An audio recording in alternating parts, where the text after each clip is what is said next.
सीधा मुद्दे पर आते हैं। गरुड़ पुराण के प्रेत खंड में मृत्यु के ठीक बाद के उस रहस्यमयी सफर का जो वर्णन है वो रोंगटे खड़े कर देने वाला है। मृत्यु एक ऐसा सच जिसके बारे में हम बात करने से भी कतराते हैं, लेकिन जब शमशान में चिता जल रही होती है उसके तुरंत बाद का समय असल में कैसा होता है। चलिए इस एक्सप्लेनर में इस खौफनाक और गहरे सफर की शुरुआत करते हैं जो चिता की राख से शुरू होता है। बस तस्वीर और आवाज़ पर ध्यान केंद्रित रखिएगा, क्योंकि ये सफ़र बहुत कुछ सोचने पर मजबूर कर देगा। अब एक बहुत गहरा सवाल उठता है। जब अंतिम यात्रा शमशान घाट पहुंचती है, शरीर जलने लगता है और परिवार वाले उस राख और सन्नाटे को पीछे छोड़कर चले जाते हैं, तब उस पहले 1 घंटे में आखिर होता क्या है? वहां छाई उस खौफनाक सन्नाटे के बीच वो आत्मा अपनी ही राख के पास बिल्कुल अकेली खड़ी रह जाती है। ये सोचना भी सिहरन पैदा कर देता है ना। प्राचीन ग्रंथों, खासतौर पे गरुड़ पुराण की माने तो जब तक शरीर पूरी तरह जल नहीं जाता, आत्मा को एक गहरा मोह बांधे रखता है। वो बार बार उस जलते हुए शरीर के पास जाती है, उसमें वापस घुसने की कोशिश करती है। लेकिन चिता की भयंकर गर्मी और यमदूतों का वो अदृश्य पाश वो उसे ऐसा करने से रोक देते हैं। वो अपनी ही त्वचा को जलते और हड्डियों को चटकते हुए देखने को मजबूर होती है। ये किसी प्रलय से कम नहीं है, और सच कहें तो उसकी असली और कठिन यात्रा यहीं से शुरू होती है। इस पूरी प्रक्रिया का सबसे दर्दनाक हिस्सा आता है कपाल क्रिया के दौरान। जलते हुए शव के सिर पर जब बांस से प्रहार किया जाता है तो ये सिर्फ शारीरिक रूप से भयानक नहीं है, आत्मा के लिए ये सबसे बड़ा मानसिक आघात होता है।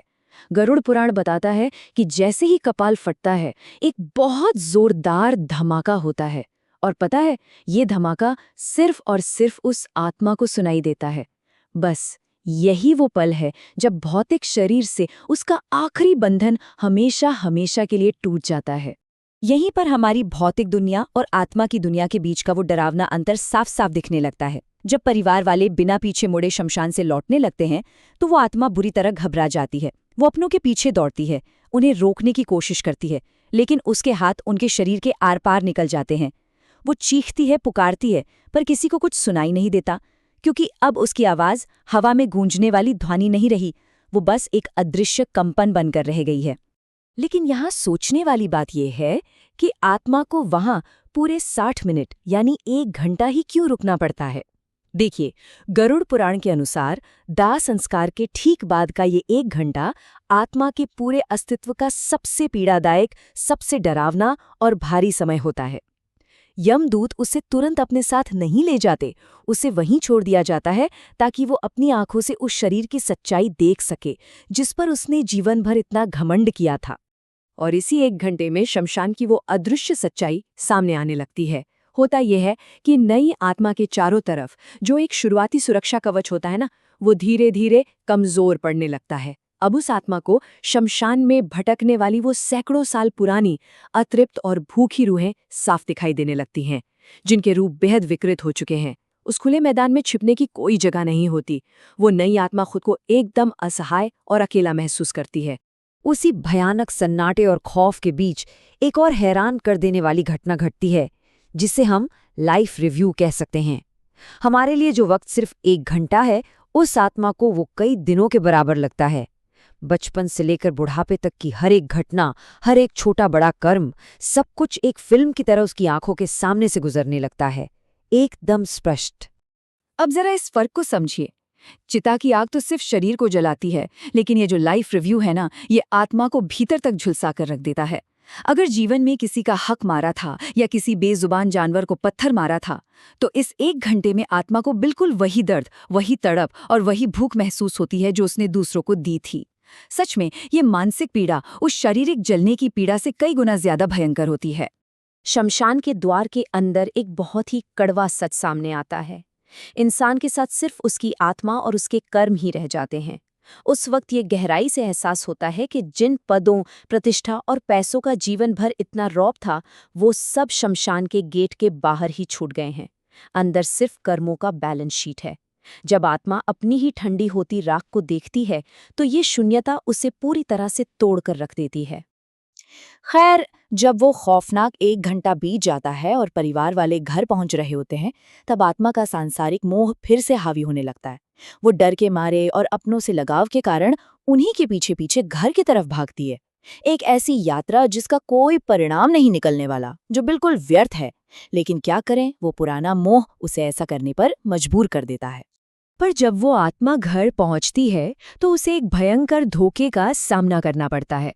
वो देखती है कि लोग उसके जाने का दुख मनाने के बजाय बैंक खाते, जायदाद और दुकान के बंटवारे की बातें कर रहे हैं। ये सब सुनकर आत्मा को बहुत गहरा सदमा लगता है। उसे तुरंत समझ आ जाता है कि दुनिया के सारे रिश्ते बस मतलब के थे और किसी के जाने से ये दुनिया एक पल के लिए भी नहीं रुकती। अब चलिए पुराने रीति रिवाजों के पीछे की असल वजह समझते हैं। शास्त्रों में घर में प्रवेश करने से पहले लोहे को छूना, आग को छूना या नीम की पत्ती चबाने जैसे जो नियम बनाए गए हैं वो यूं ही नहीं है। ये सारी परंपराएं असल में इसलिए निभाई जाती हैं ताकि मोह के कारण परिवार के पीछे आई वो आत्मा घर के अंदर प्रवेश न कर सके। क्योंकि अगर वो एक बार प्रवेश कर गई और उसे मुक्ति नहीं मिली तो वो उसी घर में प्रेत बनकर भटकती रह जाएगी। घर के बाहर रोके जाने पर आत्मा की बेबसी अपनी चरम सीमा पर होती है। दाह संस्कार की भयंकर गर्मी से वो बुरी तरह प्यासी और भूखी होती है। लेकिन गरुड़ पुराण बताता है कि उसकी गर्दन सुई की नोक जितनी पतली हो जाती है। घर में चाहे कितना ही ठंडा पानी और मनपसंद खाना क्यों न रखा हो, वो पानी की एक बूंद भी नहीं निगल सकती। वो सिर्फ खुशबू महसूस कर सकती है। ये बेबसी, ये तड़प उसी सांसारिक मोह की सबसे बड़ी सजा है। एक और दिलचस्प बात, मृत्यु के बाद आत्मा की याददाश्त बहुत तेज हो जाती है। उसे अपना बोला हुआ हर एक झूठ, किया हुआ हर एक पाप साफ याद आने लगता है। उस वक्त जो पछतावा होता है ना, वो चीता की आग से भी कहीं ज्यादा तेज जलाता है। आत्मा चीखती है, गिड़गिड़ाती है कि उसे बस एक और मौका दे दिया जाए। वो सब ठीक कर देगी, दान पुण्य करेगी। लेकिन तब तक समय का पहिया बहुत आगे बढ़ चुका होता है। वापसी का कोई रास्ता नहीं बचता। इस अनंत यात्रा का एक और पहलू है यमदूतों का रूप। इंसान के कर्मों के अनुसार यमदूतों का रूप भी बदल जाता है। एक पापी आत्मा को यमदूत अत्यंत भयानक रूप में दिखाई देते हैं। लाल आंखें, बिखरे हुए बाल, बाहर निकले दांत और हाथों में वो काला पाश। लेकिन दूसरी तरफ जिस इंसान ने जीवन भर धर्म और करुणा का पालन किया हो, उसे वही यमदूत बहुत ही सौम्य, शांत और आदरपूर्वक सांत्वना देने वाले मार्गदर्शकों के रूप में दिखाई देते हैं। अब आत्मा की इस आगे की कठिन यात्रा के लिए पिंडदान बहुत जरूरी हो जाता है। गरुड़ पुराण के मुताबिक ये चावल और तिल के पिंड कोई साधारण भोजन नहीं है, बल्कि ये उस आत्मा के लिए अत्यंत आवश्यक आध्यात्मिक ऊर्जा है। अगर पूरे विधि विधान से पिंडदान न किया जाए तो आत्मा भयंकर भूख से तड़पती रहती है और कमजोर होकर उसके प्रेत योनि में फंस जाने का खतरा बहुत ज्यादा बढ़ जाता है। लेकिन जरा रुकिए, उन आत्माओं का क्या होता है जिनकी मृत्यु अकाल होती है, जैसे किसी भयानक दुर्घटना में या आत्महत्या में?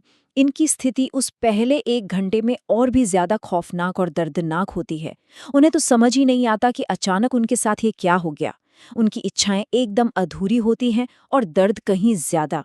इसीलिए ऐसी आत्माओं की शांति के लिए नारायण बलि जैसे विशेष अनुष्ठान और दान करना बहुत ही जरूरी बताया गया है।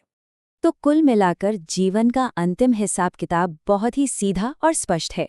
सारी संपत्ति, महंगी गाड़ियां, बड़े मकान और सारे रिश्ते, सब कुछ शमशान की उसी राख में छूट जाता है। मृत्यु के बाद की उस अनंत यात्रा में इंसान के साथ सिर्फ और सिर्फ उसके कर्म और उसका असल स्वभाव ही जाता है। अगर जीवन में निस्वार्थ भाव से किसी की मदद की है तो बस वही पुण्य आगे उस अंधेरे रास्ते में रोशनी का काम करता है। इस एक्सप्लेनर के अंत में एक बहुत ही गहरा आत्मचिंतन सामने आता है। जरा सोचिए, अगर कोई इंसान आज ही इसी वक्त शमशान में अपनी राख के पास खड़ा हो, तो क्या उसके पास खुश होने के लिए ऐसे कर्म हैं जिन पर उसे गर्व हो? ये सारी बातें डराने के लिए बिल्कुल नहीं है, बल्कि ये याद दिलाने के लिए है कि अभी भी वक्त है। प्रेम बांटिए, अच्छे कर्म कीजिए, क्योंकि असल में बस यही वो एकमात्र सच्चाई है जो उस पार हमारे साथ जाने वाली है। इस चर्चा का हिस्सा बनने के लिए बहुत बहुत धन्यवाद।